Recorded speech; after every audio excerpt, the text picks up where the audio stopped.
ಮೈಸೂರಿಗೆ ಬಂದ್ಮೇಲೆ ಒಂದು ರೌಂಡು ಟಾಂಗಾಲ್ ಹೊಡೆದೇ ಹೊಡಿರೋದು. ಅವಾಗಲೇ ಈ ಹಳೆ ಮೈಸೂರಿನ ಫೀಲ್ ಬರೋದು, ಒಂದು ಚಾರ್ಮ್ ಇರುತ್ತೆ, ಮಜಾ ಇರುತ್ತೆ. ನಿಜ, ನಾವು ಕಾರಲ್ಲಿ ಹೋಗ್ತಿದ್ರೆ ಎಲ್ಲ ಹಾಗೆ ಜಾಗ ಮಾತ್ರ ಕಾಣಿಸುತ್ತೆ, ಬಿರ್ರಂತ ಹೋಗ್ಬಿಡ್ತಲ್ಲ ಗಾಡಿ. ಅದಕ್ಕೆ ಈ ರೀತಿ ಟಾಂಗಾಲ್ ಕೂತ್ ಹೋಗ್ಬೇಕಾದ್ರೇನೆ ನಿಧಾನವಾಗಿ ಎಲ್ಲಾನು ಅನುಭವಿಸ್ಕೊಂಡು ಹೋಗ್ಬೋದು. ಇದು ಬರೀ ಊರಿಗೆ ಮಾತ್ರ ಅಪ್ಲೈ ಆಗಲ್ಲ, ನಮ್ಮ ಲೈಫ್ಗೂ ಅಪ್ಲೈ ಆಗುತ್ತೆ. ಎಲ್ಲ ಧಾವಂತ ಬಿಟ್ಟು ನಾವು ಸ್ಲೋ ಡೌನ್ ಆಗಬೇಕು. ಜೀವನ ಬಹಳ ಇಂಟೆನ್ಸ್ ಆಗಿ ಬದುಕಬೇಕು, ಆಗಲೇ ಜೀವನಕ್ಕೆ ಒಂದು ಬೇರೆ ಅರ್ಥ ಸಿಗುತ್ತೆ, ಬೇರೆ ಥರ ಫೀಲ್ ಆಗುತ್ತೆ. ಈ ಟಾಂಗಾ ಜರ್ನಿ ತರ ಈಗ ಟೂರ್ಗೆ ಹೋಗೋದು ಅಂದರೆ ಯಾವುದೋ ಫೇಮಸ್ ಜಾಗಗಳಿಗೆ ಹೋಗಿ ಫೋಟೋ ತೆಕ್ಕೊಂಡು ಅದನ್ನು ಸ್ಟೇಟಸ್ ಹಾಕೋದಲ್ಲ ರೀ. ಆ ಊರಿನ ಇಂಚಿಂಚು ಜಾಗನ ನೋಡಬೇಕು. ಆ ಊರು ನಮ್ಮ ಒಳಗಡೆನೆ ಇಳಿದು ಬಿಡ್ಬೇಕು, ನಾವು ಆ ಊರವರಾಗೆ ಆಗ್ಬಿಡ್ಬೇಕು ಅಲ್ವಾ. ಇವತ್ತು ಆ ಕೆಲಸ ಮಾಡೋಣ ರೀ, ಸಖತ್ ಎಕ್ಸೈಟಿಂಗ್ ಆಗಬೇಕು. ಇವಾಗ ಏನು ಗೊತ್ತಾ, ಇನ್ನು ಮುಂದೆ ಇಲ್ಲ ನೋಡಿ ಅಲ್ಲಿ ಅಲ್ಲಿ ರೈಟ್ ಹೋದ್ರೆ ಅಲ್ಲಿ ಜಯಚಾಂಬ ಇದಿದೆ, ಸರ್ಕಲ್ ಇದೆ. ನೀವು ನನಗೆ ಮೈಸೂರು ತೋರಿಸ್ತೀರಾ? ನಾನು ಮೂಲೆ ಮೂಲೆ ಗೊತ್ತು, ನಾನೇನು ಫಸ್ಟ್ ಟೈಮ್ ಬಂದಿಲ್ಲ. ಚಿಕ್ಕ ವಯಸ್ಸಿಂದ ಪ್ರತಿ ಸಮ್ಮರ್ ಹಾಲಿಡೇಸ್ಗೂ ಬರ್ತಿದ್ದೀನಿ. ಯಾಕೆ ಹೇಳಿ? ಅಮ್ಮಮ್ಮ ನೋಡೋದಿಕ್ಕೆ ಅಷ್ಟೇ ಅಲ್ವಲ್ಲ.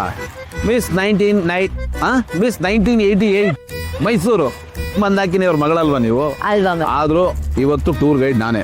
ನಾನು ತೋರಿಸೋ ಪ್ರತಿ ಜಾಗನೂ ನೀವು ಹೌದಾ ಹೌದಾ ಅಂತ ಆಶ್ಚರ್ಯದಿಂದ ನೋಡ್ಬೇಕಷ್ಟೇ. ನಾನು ಎಕ್ಸ್ಪ್ಲೈನ್ ಮಾಡ್ತಾ ಹೋಗ್ತೀನಿ, ನೀವು ಮಜಾ ಮಾಡಬೇಕು. ಓಕೆ ಓಕೆ, ನೀವು ಟೂರಿಸ್ಟ್, ಸಾರಿ ನಾನು ಟೂರಿಸ್ಟ್, ನೀವು ಗೈಡ್. ಗುಡ್. ಓಕೆ, ಇಲ್ಲಿದೆಯಲ್ಲ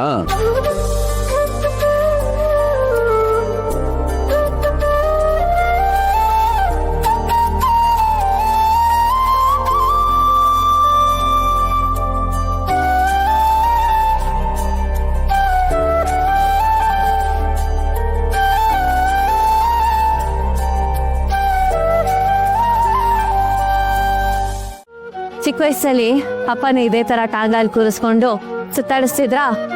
ಆಗ ಈ ಟಾಂಗ ಅಷ್ಟೊಂದೆಲ್ಲ ಸ್ಪೆಷಲ್ ಅಂತ ಅನ್ನಿಸಿಲ್ಲ. ಆದ್ರೆ ಇವತ್ತು ಮತ್ತೆ ಟಾಂಗ ರೈಡ್ ಮುಗಿದ ತಕ್ಷಣ ಅವೆಲ್ಲ ಹಳೇದೆಲ್ಲ ನೆನಪಾಗೋ ಶುರು ಆಗೋಯ್ತು. ಇವತ್ತು ಟಾಂಗ ತುಂಬಾ ಸ್ಪೆಷಲ್ ಅನ್ನಿಸ್ತಿದೆ. ನಿಜವಾಗ್ಲಪ್ಪ, ಟಾಂಗಾಗೆ ಒಂದು ಹೊಸ ಫ್ಲೇವರ್ ಬಂದಂಗಾಯ್ತು. ಟಾಂಗಾಗೆ ಫ್ಲೇವರಾ?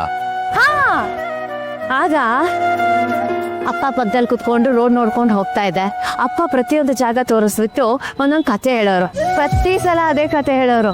ಅಂಡ್ ನಾನು ಪ್ರತಿ ಸಲ ಅದನ್ನ ಅಷ್ಟೇ ಇಂಟ್ರೆಸ್ಟಿಂಗ್ ಆಗಿ ಕೇಳಿಸ್ಕೊತಿದ್ದೆ. ಅವ್ರು ಇನ್ನಷ್ಟು ಹೇಳ್ತಾ ಹೋಗ್ಲಿ, ನಾನು ಕೇಳಿಸ್ಕೊಳ್ತಾ ಹೋಗ್ಬೇಕು ಅಂತ. ನೋಡಿ ಗೌತಮರೇ, ಈ ನೆನಪುಗಳು ಯಾವ್ದು ಮರ್ತು ಹೋಗಲ್ಲ. ಕಣ್ಣು ಮುಚ್ಚಿದ್ರೆ ಸಾಕು ಮತ್ತೆ ಆ ಜಾಗಕ್ಕೆ ಹೋಗ್ಬಿಡ್ತೀವಿ. ಒಳ್ಳೆ ನೆನಪುಗಳು ಯಾವಾಗ್ಲೂ ಹಸಾಗಿರ್ತಾರಲ್ಲ, ನಿಜಾರೇ. ಅದಾಗೆ ಅಲ್ವಾ, ಹೆಣ್ಮಕ್ಳಿಗೆ ಅಪ್ಪನ ಜೊತೆ ಕಳೆದಿರೋ ಕ್ಷಣಗಳಿದೆಯಲ್ಲ, ಅದಕ್ಕೆ ಯಾವಾಗ್ಲೂ ಒಂದು ಸ್ಪೆಷಲ್ ಜಾಗ ಇರುತ್ತೆ. ಅಪ್ಪನೇ ಹೀರೋ, ಗಂಡದ್ರೆ ಏನಿದ್ರು ಸೆಕೆಂಡ್ ಹೀರೋ, ಫಸ್ಟ್ ಏನಿದ್ರು ಅಪ್ಪನಿಗೆ ಅಲ್ವಾ? ಆ ತರ ಎಲ್ಲ ಏನೂ ಇಲ್ಲ. ಯಾವುದೇ ಹೆಣ್ಣಾಗ್ಲಿ ಅಪ್ಪಗ ಜೊತೆ ಕಳೆದಿರೋ ನೆನಪುಗಳು ಎಷ್ಟು ವ್ಯಾಲ್ಯೂಬಲ್ಸ್, ಗಂಡನ ಜೊತೆ ಕಳೆದಿರೋ ಮೂಮೆಂಟ್ಸ್ ಅಷ್ಟೇ ಸ್ಪೆಷಲ್ ಆಗಿರುತ್ತೆ. ಆಮೇಲೆ ಮಕ್ಕಳು ನೋಡಿ, ಜೀವನ ಮುಂದೆ ಹೋಗ್ತಾನೆ ಇರುತ್ತೆ, ಜಾಗ ಬದಲಾಗುತ್ತೆ, ಜನರು ಬದಲಾಗ್ತಾರೆ, ಆದ್ರೆ ನೆನಪುಗಳು ಹಾಗೆ ಇರುತ್ತೆ. ಬಟ್ ನೀವು ಅದನ್ನ ಬಿಡಿ. Thank you so much. ಮತ್ತೆ ಆ ನೆನಪುಗಳನ್ನ ನೆನಪು ಮಾಡಿಸಿದಕ್ಕೆ ಥ್ಯಾಂಕ್. ನಾನು ಹೊಸದಾಗಿ ಏನು ಮಾಡಲಿಲ್ಲ, ಈ ಮುಖದಲ್ಲಿದ್ದ ಹಳೆ ನಗುನ ಮತ್ತೆ ವಾಪಸ್ ಬರೋ ಪ್ರಯತ್ನ ಮಾಡ್ತಾ ಇದ್ದೀನಿ ಅಷ್ಟೇ. Thank you sir. ಬನ್ನಿ. ಭೂಮಿಕಾನ ಡಿಸ್ಚಾರ್ಜ್ ಮಾಡಿದ್ರಂತೆ. ಹೌದಾ? ಹಾಗಿದ್ರೆ ಮನೆಗೆ ಹೋಗಿರ್ಬೇಕಲ್ಲ? ಅದೇ ಇರೋದೀಗ. ಭೂಮಿಕಾ ಮತ್ತು ಗೌತಮ್ ಮನೆಗೆ ಇನ್ನೂ ಬಂದಿಲ್ಲ. ಇಬ್ರು ಇಲ್ವಾ?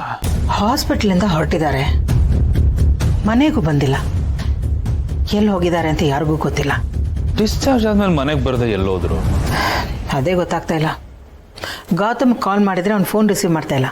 ಇವಾಗ ಅವರು ಮನೆಗೆ ಬರದೆ ಹೋದ್ರೆ ಮತ್ತೆ ಪ್ಲಾನ್ ಎಕ್ಸಿಕ್ಯೂಟ್ ಮಾಡೋದು ಹೇಗೆ ಮಾಮ್? ತಾಳ್ಮೆಂದಿರೋ, ಆತರ ಯಾಕೆ ಮಾಮ್? ಇಷ್ಟು ದಿನ ವೆಯ್ಟ್ ಮಾಡಿದೀವಿ, ಇವಾಗ ಕೈ ತಪ್ಪಿದ್ರೆ ಅಂತ. ಎಲ್ಲಿ ಹೋಗ್ತಾರೆ ಹೇಳು? ಎಲ್ಲಿ ಹೋದ್ರು, ಎಷ್ಟೇ ತಿರುಗಾಡಿದ್ರು ಕೊನೆಗೆ ಬರೋದು ಮನೆಗೇನೆ. ಲಾಸ್ಟ್ ಸ್ಟಾಪ್ ಅದೇ. ಇವತ್ತಿಲ್ಲ ಅಂದರೆ ನಾಳೆ, ನಾಳೆ ಇಲ್ಲ ಅಂದರೆ ನಾಳಿದ್ದು. ಒಂದೆಲ್ಲ ಒಂದಿನ ಮನೆಗೆ ಬಂದೇ ಬರಬೇಕಲ್ವಾ? ಬರಲೇಬೇಕು ಮಾಮ್. ಬಸ್ಸು ಊರೆಲ್ಲ ಸುತ್ತಾಡುತ್ತೆ, ಅದ್ರ ಕಡೆಗೆ ಬಂದು ಡಿಪೋ ಸೇರುತ್ತೆ. ಹಾಗೆ ಎಷ್ಟು ದಿನ ಅಂತ ಬರದೇ ಇರೋಕ್ಕಾಗತ್ತೆ? ಸದ್ಯಕ್ಕೆ ಅವ್ರ ಮನೆಗೆ ಬರೋ ತನಕ ನಾವು ಕಾಯಬೇಕು. ಅವ್ರು ಬಂದಮೇಲೆ ಈ ಸಲ ನೀನು ಭೂಮಿಕಂಗ್ ಕೊಡೋ ಏಟು ಹೇಗಿರ್ಬೇಕು ಅಂದ್ರೆ ಮಾಮ್, ಹೊಡೆದವ್ರು ಯಾರು, ಹೇಗೆ ಹೊಡೆದ್ರು, ಹೆಂಗ್ ಹೊಡೆದ್ರು ಅಂತ ಚೂರು ಗೊತ್ತಾಗ್ಬಾರ್ದು, ಹಾಗೆ ಹೊಡಿಬೇಕು.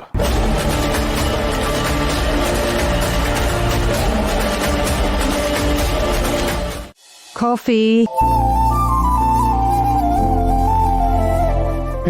ದೇವ್ರ ದಯದಿಂದ ನಮ್ಮ ಭೂಮಿದ ಎಲ್ಲ ಟ್ರೀಟ್ಮೆಂಟು ಮುಗೀತು. ನಾನು ಅಳಿಯಂದ್ರು ಅವಳನ್ನ ನೇರವಾಗಿ ಇಲ್ಲಿ ಕರ್ಕೊಂಬರ್ತಾರೆ, ಒಂದು 4-5 ದಿವಸ ಇಲ್ಲಿ ಇಟ್ಕೊಂಡು ಅವಳಿಗೆ ಇಷ್ಟವಾದ ಅಡುಗೆ ಎಲ್ಲ ಮಾಡಿಕೊಡೋಣ, ನಮಗೊಂದು ಮನ್ಸಿಗೆ ಸಮಾಧಾನ ಆಗತ್ತೆ ಅಂದ್ಕೊಂಡಿದ್ದೆ. ನಾನು ಹಾಗೆ ಅಂದ್ಕೊಂಡಿದ್ದೆ ಮಂದಾಕಿನಿ. ಅಳಿಯಂದ್ರು ಫೋನ್ ಮಾಡಿ ಭೂಮಿನ ನೇರವಾಗಿ ಮೈಸೂರಿಗೆ ಕರ್ಕೊಂಡು ಹೋಗ್ತೀನಿ ಅಂತ ಹೇಳಿದ್ರು. ಮೈಸೂರ್ಗ? ಯಾಕಂತೆ? ಅದು ಇಲ್ಲಿ ಬರೀ ಆಸ್ಪತ್ರೆ, ಟ್ರೀಟ್ಮೆಂಟು, ಔಷಧಿಗಳು ಅಂತ 4 ಗೋಡೆ ಮಧ್ಯಾಹ್ನ ಇದ್ಬಿಟ್ಟಿದ್ಲಲ್ಲ, ಅದಕ್ಕೆ ಈಗ ಮೈಸೂರಿಗೆ ಹೋದ್ರೆ ವಾತಾವರಣ ಬದಲಾಗತ್ತೆ, ಮನಸ್ಸು ಹಗುರ ಆಗತ್ತೆ ಅಂತ ಹೇಳಿದ್ರು. ಥರದಲ್ಲಿ ಅದು ಒಳ್ಳೇದೇ ರೀ. ಇಷ್ಟು ದಿವಸ ಬರೀ ಆಸ್ಪತ್ರೆ, ಔಷಧಿಗಳು, ಡಾಕ್ಟರ್ಗಳ ಬಗ್ಗೆ ಇದ್ದು ಅವಳಿಗೂ ರೋಸತ್ ಹೋಗಿರತ್ತೆ. ಒಂಥರ ಅವಳಿಗೂ ವಾತಾವರಣ ಚೇಂಜ್ ಆದರೆ ಮನ್ಸಿಗೆ ಹಗುರ ಆಗ್ಬೋದು ಅಲ್ವಾ? ಹೌದು, ಈ ಟೈಮಲ್ಲಿ ಔಷಧಿಗಿಂತ ಅವಳಿಗೆ ಜಾಸ್ತಿ ನೆಮ್ಮದಿ ಬೇಕು. ಅದೇ ಔಷಧಿ ಥರ ಕೆಲಸ ಮಾಡುತ್ತೆ. ಏನು ಎಲ್ಲ ಒಳ್ಳೇದಾದ್ರೆ ಅಷ್ಟೇ ಸಾಕು. ಆ ಭಗವಂತ ನಮ್ಮ ಭೂಮಿ ಕೈ ಬಿಡದೆ ಇಷ್ಟು ದೂರ ನಡ್ಸ್ಕೊಂಡು ಕರ್ಕೊಂಡ್ ಬಂದಿದ್ದಾನೆ. ಇನ್ನು ಮುಂದಕ್ಕೂ ಅವಳು ಕೈ ಹಿಡಿದು ಎಲ್ಲಾನು ವಾಸಿ ಮಾಡಿಬಿಟ್ರೆ ಅಷ್ಟೇ ಸಾಕು. ದೇವರಲ್ಲಿ ಅದೇ ಕೇಳ್ಕೊಳ್ಳೋದು. ಹೌದು, ಅವಳು ನಗ್ನಗ್ತಾ ಖುಷಿಯಾಗಿದ್ರೆ ಅಷ್ಟೇ ಸಾಕು.